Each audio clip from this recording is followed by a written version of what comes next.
Thousands of listeners across the nation rely on Garden Variety to grow everything better. And we rely on listener support to sustain our little garden of knowledge. You can help Garden Variety flourish with a gift today. Donate now at ipr.org/donate. This is Garden Variety, a horticulture podcast from Iowa Public Radio and Iowa State University Extension and Outreach. I'm Charity Nebbe. Over the past 15 years, the emerald ash borer has transformed Iowa's landscape, but this is not the first time a specific species of tree has been all but wiped out by a threat. Today, we're going to talk about some of the threats that face our trees and forests and how we can identify problems. DNR District Forester Mark Vitosh is here. Hello, Mark. Good morning.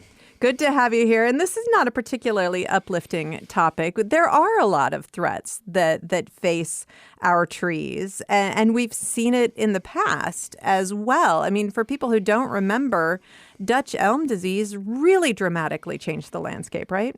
Yeah, there's a lot of history with forest health issues in Iowa, across the Midwest, United States, the world. There's just a lot of things. But in about the 1930s, Dutch elm disease was introduced to the U.S., I believe through logs shipped here, a lot of different things. Just to be up front, there's things that get shipped across the seas, oceans, all directions. So Right. With world trade and stuff, this is what happens. But sometime in the 50s in the Midwest, Dutch elm disease started to have an impact, and millions and millions of elm trees, and probably hit the most in our communities because a lot of our streets were lined with elms. That great canopy across, people just, It's beautiful. that umbrella effect. But we didn't learn our lesson. After the elms died, people came in. We planted a lot of ash. We planted a lot of maple.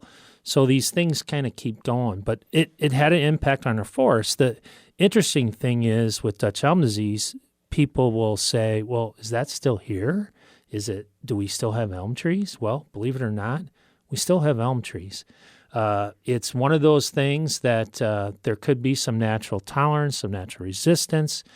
The thing that I've noticed over the years is elm produces a lot of seed. So you get new seedlings. I walk woodlands. I still see seedlings of elm.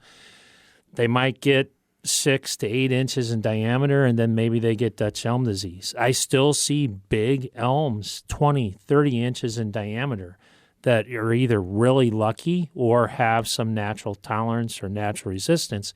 So we still have elms. They haven't completely disappeared, but in most of our communities, the majority of elms were wiped out. There are some hybrids and some resistance and different things that have changed where we still are reintroducing elms and stuff like that, but it had a major impact on our forest resource. But I look at our inventories, elm is still a component of our forest.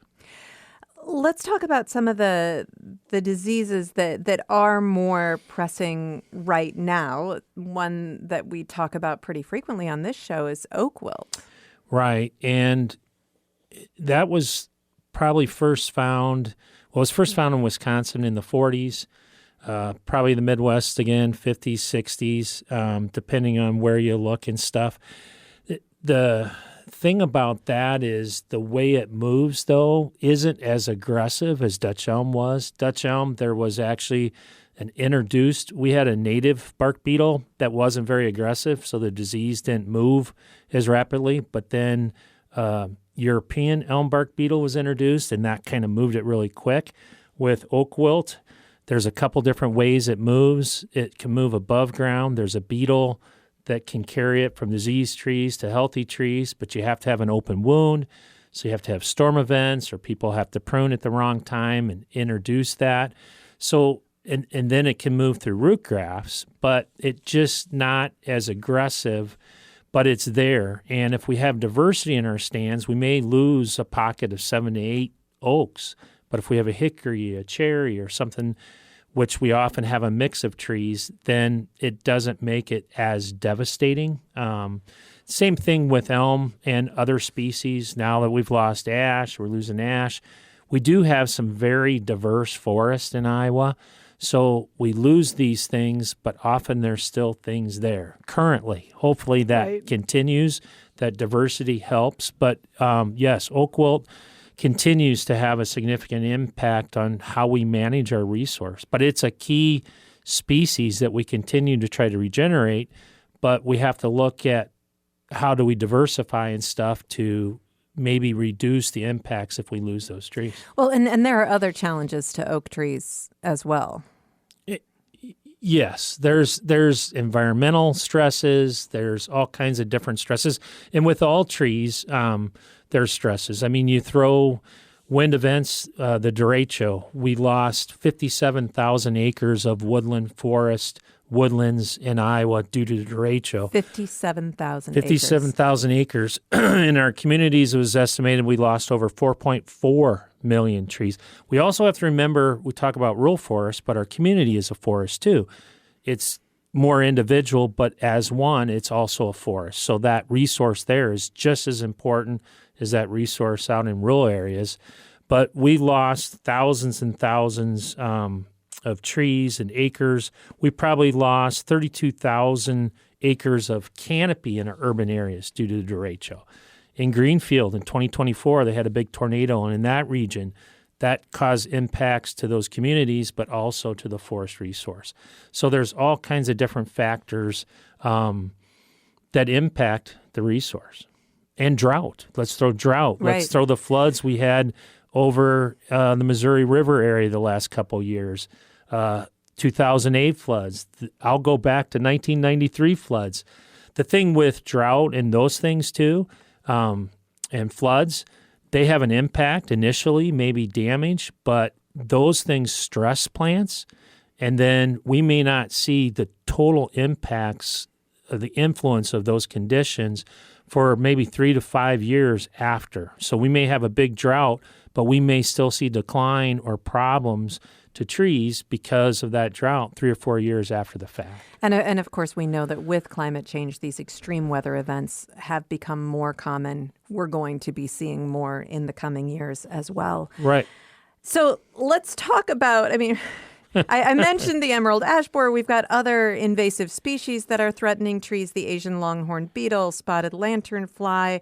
And there are a lot of things threatening our trees. Right. But I don't want to run it out of time to talk about how do we spot a problem? I mean, even if we don't have a forest, as you said, we all live in a forest. So Right. we all love the trees in our landscape.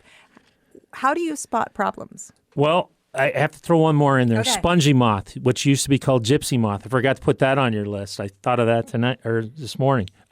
So the big thing in our woods or even around our yard and stuff is look at your trees. Walk your woods. If that means walk your woods every week, every couple weeks, once a month, whatever, or taking the four-wheeler through and look for changes. Also know what's normal. And the only way you know what's normal is if you have to be able to identify your trees, the trees in your forest, the resource that you have.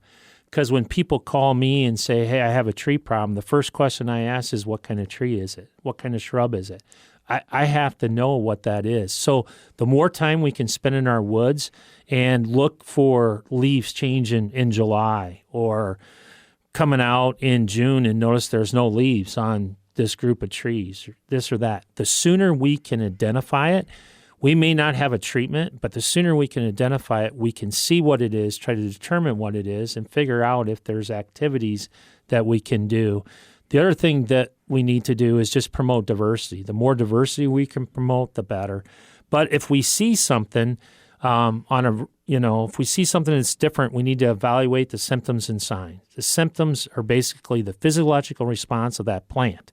So it could be wilting, it could be distortions, it could be necrosis, death of tissue. And then the signs, you could be standing there and you could see little larvae shooting down out of your tree, or you see something crawling up, or you see some kind of growth on the leaves. Those are the signs of the actual insect or the disease. You look for those. And then, call folks like your Iowa DNR District Forester. Extension Forestry has a specialist. There's private consultant foresters out there. There's your local master gardeners at your extension office where if you see something that's odd, you can bring those. As DNR district foresters, we work with woodland owners, but I get 600 to 800 calls, emails from just homeowners. Send me pictures. What's going on here? The more information you can give to somebody that's going to try to help you, we always talk about this because if you're not sure, you can send samples to the Iowa State University Plant and Insect Diagnostic Clinic. But the more information you can give us, if you even call us, whatever, kind of do your homework and look at what's there. What time of year did you see the symptoms? Was it just at the top of the tree, or did it start at the bottom and work its way up? We're still seeing people are still reporting damage from last year's 17-year cicada outbreak. Again, it's just kind of looking at everything and trying to put things together. But time of year and all those things and how long did it last, where did it start, all that information will help us help you. Not all problems can be treated. Not all problems can be fixed. How do you know when intervention is even a possibility? Well, I'll also add not all problems can be solved. We have a white oak decline situation that we've been looking at since 2014. We still don't know what's going on. We're still looking at it. Basically, once we identify what it is, there's enough research and information out there. A lot of times we then know if, for this condition, hey, there's nothing we can do. We just have to let it, run its course. But like with oak wilt, there are forest management techniques we can use. We can use salvage harvesting. In some places, they actually use what they call vibratory plows to break root grafts outside of the disease area to slow the movement underground. We also alter when we do our forest management. If we're going to do management that might wound oak trees, we only do that work in the wintertime. So a lot of times, once we know what it is, hopefully we can do something. If not, then we look at diversity and continue monitoring, or we try to transition that area into something else that might be able to withstand the situation. And of course, it's great for the DNR to know if there are problems out there because you are surveying the state and keeping an eye on these problems. And we have a whole team that does aerial surveys. We do land surveys, all kinds of different surveys to try to stay on top of this stuff. Mark Vitash, DNR District Forester. For more gardening information and tips, please subscribe to our Garden Variety newsletter. More at iowapublicradio.org/garden. Garden Variety is a production of Iowa Public Radio and Iowa State University Extension. It's produced by me, Erin Stile, Caitlin Troutman, and the Iowa Public Radio talk show team. For more garden goodness, please subscribe to our Garden Variety newsletter. Just go to iowapublicradio.org/garden. I'm Charity Nebbe. See you next time.